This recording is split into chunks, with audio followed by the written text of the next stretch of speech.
All right, Debbie Nealis has joined me, and if you were not with us right at the beginning, she's been through a very difficult situation. I can't think of anything worse, really.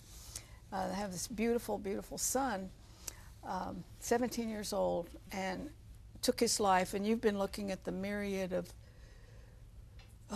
dysfunction and everything that he had gone through.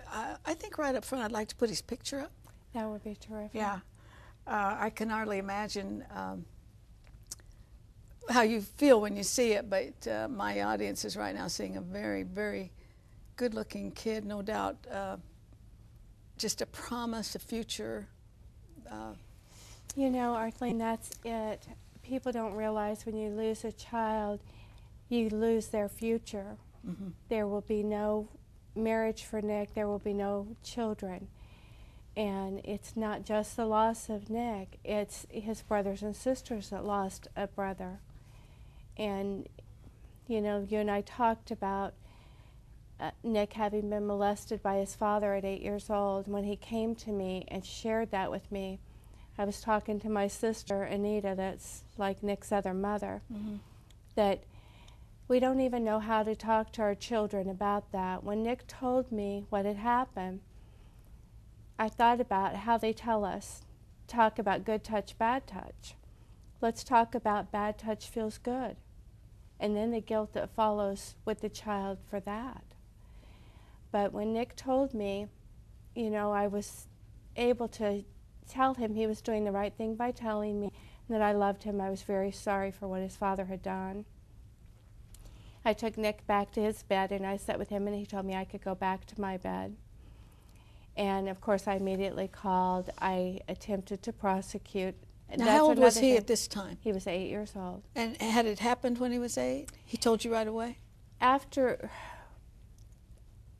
we went to child protection, this is another thing people don't prepare you for, the judicial system being very inadequate.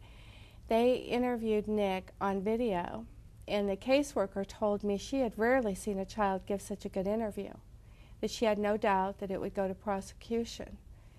But his father lived in a different county, and obviously that prosecutor did not want to use his money to prosecute, so he refused to prosecute. But from that point forward, Nick's father completely abandoned him, and Nick had been very close to his dad. He had gone to his dad's every weekend, and so that was just a major impact, the molest and the abandonment. And I tried to get Nick counseling. Here's another thing they tell you, get your children counseling. The first time I told Nick we needed to talk to a counselor is the first time he threatened to take his life. So he didn't want to do the counseling, which I'm sure most children would not want to. Especially boys. You know, in my research, that is one thing that I have found so prevalent, that boys rarely tell, and it happens to boys more often than anybody thinks. And when they do tell, their acting out is so outrageous, you know, the anger. Nick would actually punch himself in the face. And I would still try to get him counseling. He would not talk to the counselors. He, of course, began to act out in school, and school did what schools do. They ultimately threw Nick out of school. But last year, well, June of '08, my home flooded, and I sent Nick here to live with Anita and her husband. And I came and enrolled him at Seminole, and we had talked about this being a great opportunity for Nick to start over, where he had no reputation and they had no negative expectation of him. That was August. We enrolled him at Seminole. I had to go back to Indiana to get my home ready to lease or rent so that I could come here, which I got here in February. Nick was already out of school.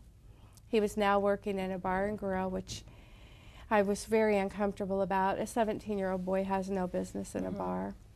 Just way too much opportunity there and exposure. And that was February. By May, I knew that Nick was having trouble with drugs. He had experimented some at home. And my sister and her husband also knew that.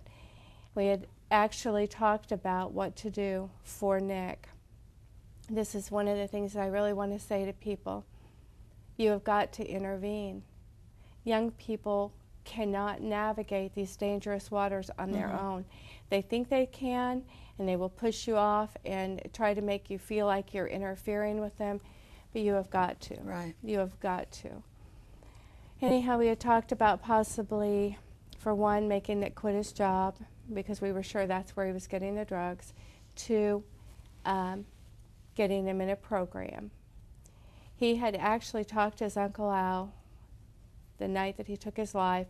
He had cried on Uncle Al and my brother. It's all right. Because he did Wanted to get back on what we always called Uncle Al's good program, where he was saving his money and being honest with his family. Yeah, and he did have this much family support. He did.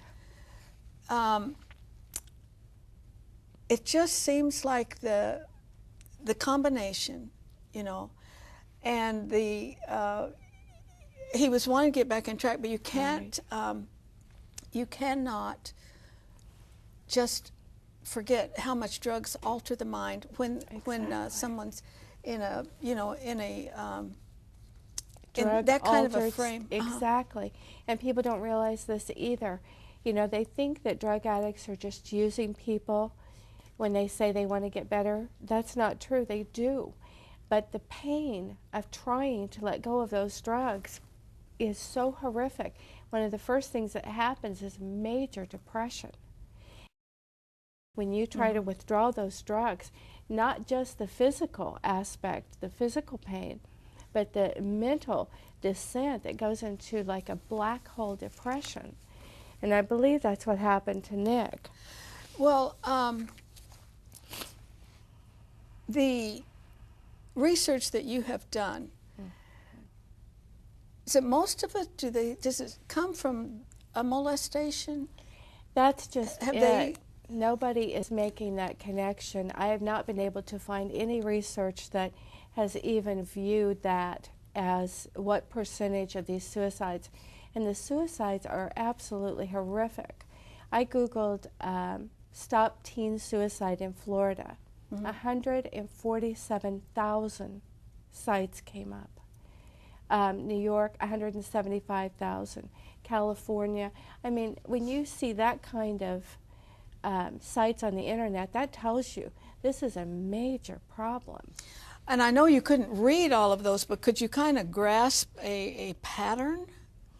Well, one of the things that I found that was just really horrifying to me is that 17 seems to be a very turbulent age. It seems like that is an age where, especially with boys, that they end their life. And I think about the transitioning, you know, they're no longer a child, they're facing adulthood, and especially without a father to lead them into that. Mothers cannot lead young men into manhood. Well, we know what molestation spawns just because of all those stories of priests in the Catholic Church, and these men came forward as adults and explained what it had done. It had really taken their lives from them. Exactly. And their futures and their education and everything. So,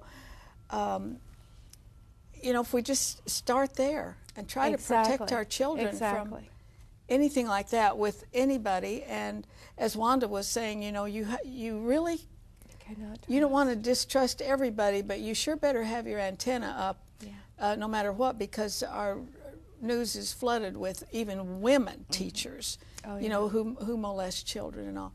We only have about a minute. How are you doing? I know you cry a lot, and I give you that privilege. I certainly do. I do. Nothing will ever take the place of Nick. I cannot replace Nick. I cannot bring him back.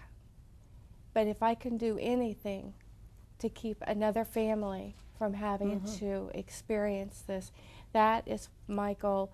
I am trying to get everybody who's involved with protecting children to come together in a big organization like MAD did against drunk drivers, because that's where we will really have an effect. And we do have the website up right now, and it's so well named, In the Nick of Time. And I want you to pray for Debbie on a couple levels. Of course, that the Lord would comfort her, and He will. But also, and I want her to come back, but also to bring to the forefront a very, very serious situation that every one of us can do something about it if you really think about all that. Please stay with me. I have a couple things to say before we have to say goodbye.